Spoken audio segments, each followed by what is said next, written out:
Okay, everybody ready to get your picture taken? Okay. Now smile and say cheeseburger. Cheeseburger. Very good. Here's a cheeseburger for you. Hey, who's next? Susie.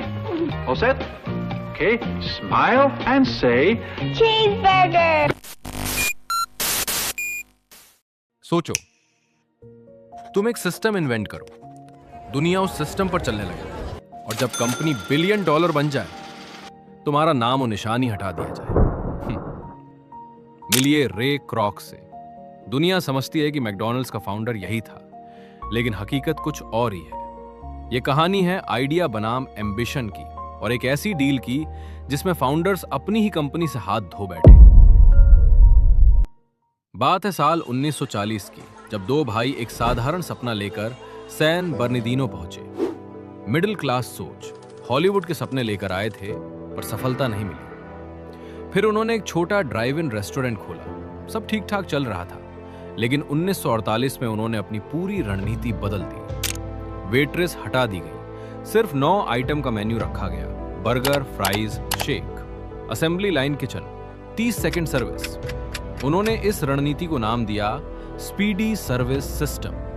यह सिर्फ एक restaurant नहीं था, यह आधुनिक fast food का blueprint था। लेकिन एक बात साफ थी, दोनों भाई एम्पायर नहीं बनाना चाहते थे। उन्हें एक स्थिर जीवन चाहिए था, कंफर्ट, कंट्रोल, नो रिस्क।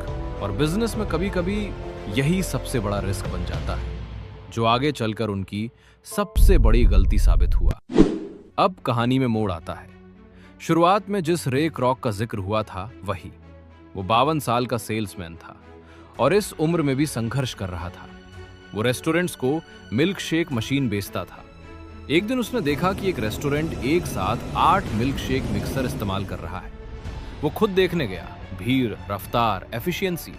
रे हैरान रह गया। उसे बर्गर नहीं दिखा, उसे दिखा डुप्लीकेशन।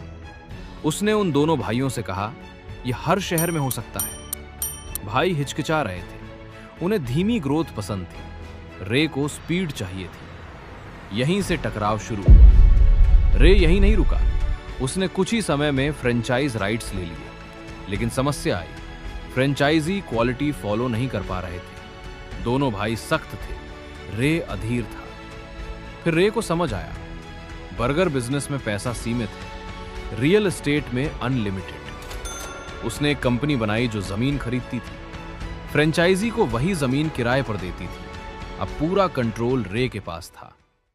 तकनीकी रूप से देखें तो दोनों भाई फाउंडर्स थे, लेकिन व्यवहारिक रूप से ताकत रे के हाथ में जा चुकी थी। 1961 में रे और दोनों भाइयों के बीच एक डील हुई। रे ने $2.7 मिलियन का अंतिम प्रस्ताव दिया। उस समय के हिसाब से बहुत बड़ी रकम थी।